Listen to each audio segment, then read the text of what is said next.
Bismillahirrahmanirrahim. Assalamualaikum warahmatullahi wabarakatuh. Alhamdulillah wassalatu wassalamu ala Rasulillah la haula wala quwwata illa billah amma ba'd. Kawan-kawan Jackmania yang dirahmati oleh Allah Subhanahu wa taala serta pecinta Persija Jakarta seantero dunia.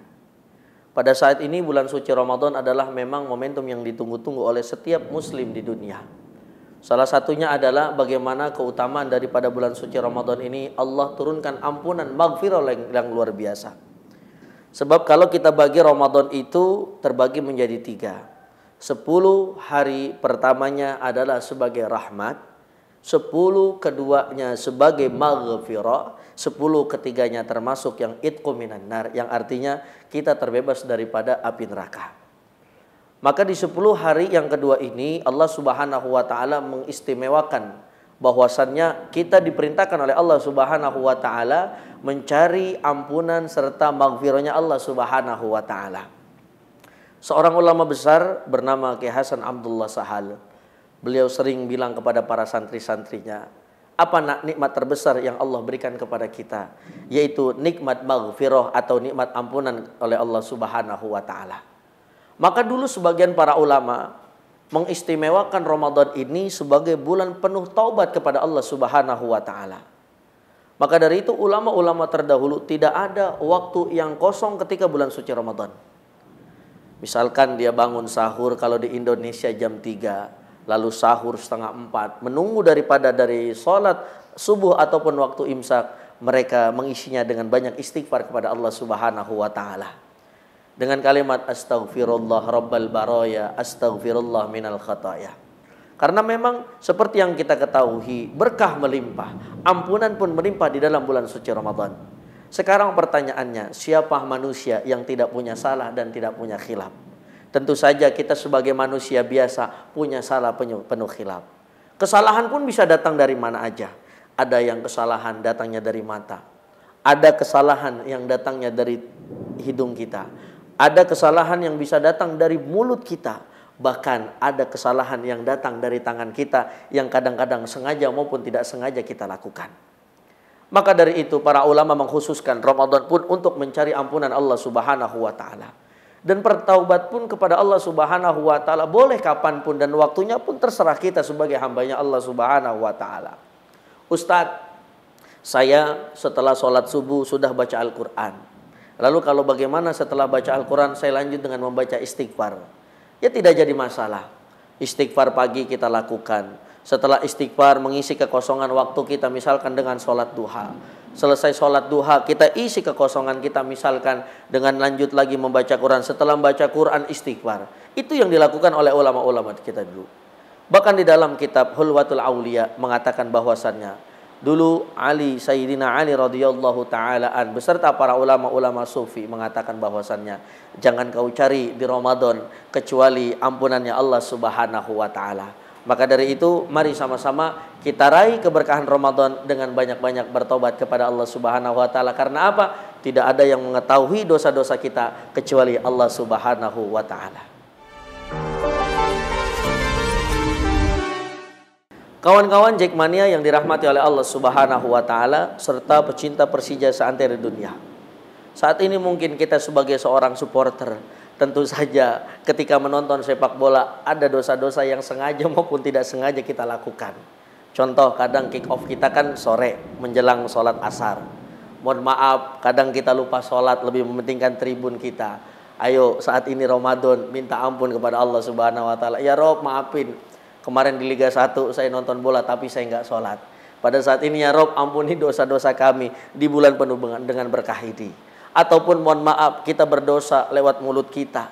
Ketika lagi nonton bola terucap kalimat-kalimat yang sifatnya mencela.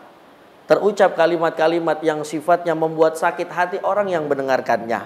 Maka dari itu mari sama-sama kita minta ampun taubat di bulan suci Ramadan. Yang menjadi catatan penting untuk kita semua yaitu tidak ada taubat ketika dia ikhlas mintanya kepada Allah Subhanahu wa taala kecuali Allah akan memberikan ampunan kepada kita semuanya. Maka dari itu, ayo tidak mungkin Allah Subhanahu wa taala tidak mengampuni dosa setiap hambanya apabila hambanya ingin meminta kepada Allah Subhanahu wa taala. Ini sesuai dengan firman Allah di dalam surah Al-Baqarah ayat 186. A'udzubillahi minasyaitonirrajim. Bismillahirrahmanirrahim. Wa idza sa'alaka 'ibadi 'anni fa inni qarib ujibu da'watad da'i idza da'ani falyastajibuli wal yu'minu bi la'allahum yarsyudun. Kata Allah Subhanahu wa taala, apabila ada hambaku meminta kepadaku, misalkan kita meminta, ya Rabb ampuni dosa kami, kecuali Allah Subhanahu wa taala akan ampuni dosanya. Ataupun kita, ya Rabb misalkan ampuni dosa orang tua kami, kami bertaubat hanya untuk Allah Subhanahu wa taala. Aku meminta hanya untuk Allah Subhanahu wa taala. Ya Rabb, ampuni dosa-dosa kami. Maka yakinlah dosa-dosa kita bakal diampuni oleh Allah Subhanahu wa taala. Allah yaghfiru may yasha wa yu'adzibu may yasha. Allah itu bisa mengampuni dosa hamba-hambanya. Dan juga ketika Allah Subhanahu wa ta'ala ingin memberikan ampunan kepada hambanya, tentu saja Allah tidak akan pernah pilih kasih kepada setiap hambanya. Siapapun mereka yang bertobat, bukan hanya tobatnya seorang ustadz diterima, bahkan orang yang sekalipun dia hina di hadapan manusia, kalau dia sudah bertobat kepada Allah Subhanahu wa ta'ala, bisa jadi hidupnya dimuliakan oleh Allah Subhanahu wa ta'ala. Terus kapan ustadz waktu-waktu yang tepat untuk bertobat kepada Allah Subhanahu wa ta'ala?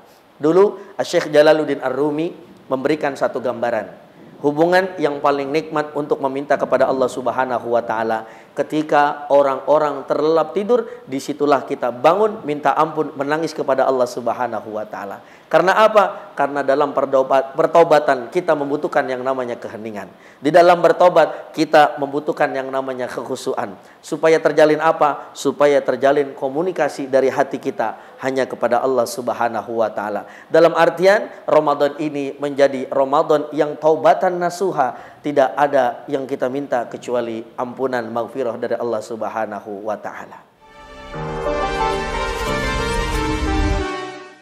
Halo Ustadz, mau nanya nih, dalam keadaan safar, mana yang lebih afdal, berpuasa atau berbuka? Baik, alhamdulillah ada pertanyaan dari abang kita, Abang Dandi Maulana, pemain kebanggaan kita, Persija Jakarta. Ustadz, lebih afdal mana ketika dalam keadaan safar, berpuasa atau membatalkan? Baik kawan-kawan Jackmania yang dirahmati oleh Allah Subhanahu wa ta'ala. Di dalam Al-Quran suratul Baqarah ayat 185, ada dua golongan yang diistimewakan atau dikecualikan untuk boleh membatalkan puasa. Tapi ingat, setelah membatalkan puasa harus diganti di hari berikutnya, yaitu selepas bulan suci Ramadan. Siapa dua golongan itu? Yang pertama adalah orang yang sedang sakit, yang kedua orang yang sedang safar. Tentu saja di dalam ilmu fikih ada batasan-batasan yang memang diperbolehkan. Contoh, ketika kita bersafar dalam perjalanan, jaraknya itu minimal 90 km. Lalu afdal mana Ustadz? Kita batalin atau terus puasanya? Tergantung. Ketika kondisi kita masih mampu untuk berpuasa, afdalnya kita lanjutkan saja untuk berpuasa. Supaya nggak merasa kita keutangan puasanya. Nah, tapi ketika Ustadz kayaknya saya nyupir perjalanan dari Jakarta misalkan ke Ponorogo, apalagi kita supir Ustadz, tahu sendiri supir butuh apa? Satu, butuh ngopi, dua, butuh ngerokok, kan begitu kira-kira. Maka silakan batalkan saja puasanya. Yang penting jangan sampai gara-gara berpuasa akhirnya malah mendatangkan mudarat yang lebih berat lagi, yaitu naudzubillah ketika kita sedang mudik, sedang perjalanan terjadi hal-hal yang tidak kita inginkan. Tapi ingat, ketika kita dalam keadaan safar lalu kita batalkan puasa kita, yang paling utama setelah nanti bulan suci Ramadan jangan lupa diganti daripada batal kita puasa. Sebab apa? Namanya orang utang kudu bayar, gitu kira-kira. Baik, ada pertanyaan selanjutnya. 28 Agin. Waduh, orang mana ini? Assalamualaikum Ustadz, apakah benar kalau lagi puasa terus seharian tidur itu puasanya batal? Kalau seharian tidur namanya bukan tidur bang, belajar mati itu namanya. Nah, konsepnya begini yang benar. Jadi para ulama-ulama dulu bilang begini, ada memang waktu-waktu yang kadang-kadang rawan untuk berbuka puasa. Contoh, ini mah kita belajar dari kejadian sehari-hari. Biasanya jam-jam rawan itu jam 10 sampai setengah 2. Itu rawan-rawannya perut lapar, pala puyeng. Nah, lalu bagaimana Ustadz cara mensiasatinya? Dulu guru-guru kami bilang apa? Daripada kita sampai merasakan kelaparan, maka lebih baik kita alihkan kepada tidur. Nah, tidur yang dikategorikan sebagai ibadah adalah tidur yang bisa menjauhkan kita dari maksiatnya kepada Allah Subhanahu wa taala. Tapi kalau misalkan satu hari tidur mulu, habis subuh tidur, bangun-bangun menjelang zuhur, habis zuhur tidur, bangun-bangun menjelang asar, habis asar tidur, bangun-bangun menjelang buka puasa, tar habis buka puasa makan kenyang, perut kenyang, akhirnya tidur lagi, bangun-bangun tar pos mau sahur, itu namanya belajar mati. Batal sih enggak, cuma sayang rasa-rasanya kalau puasa Ramadan kita tidak mencari keberkahan daripada puasa bulan suci Ramadan. Begitu Bang kira-kira.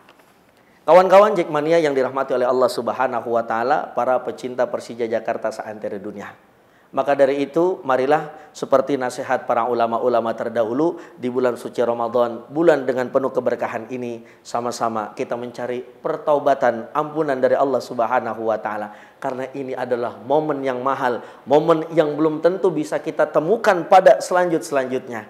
Maka dari itu, mari perbanyak istighfar, mari perbanyak minta ampun kepada Allah Subhanahu wa taala. Tentu saja minta ampun yang ikhlas kepada Allah Subhanahu wa taala. Ya Rob, kami berjanji mudah-mudahan kami bertaubat pada bulan suci Ramadan ini sehingga tidak ada kesalahan yang kami lakukan setelah ini dengan lubang yang sama. Amin ya rabbal alamin. Terima kasih. Wallahul muwaffiq ila aqwamit thoriq. Assalamualaikum warahmatullahi wabarakatuh.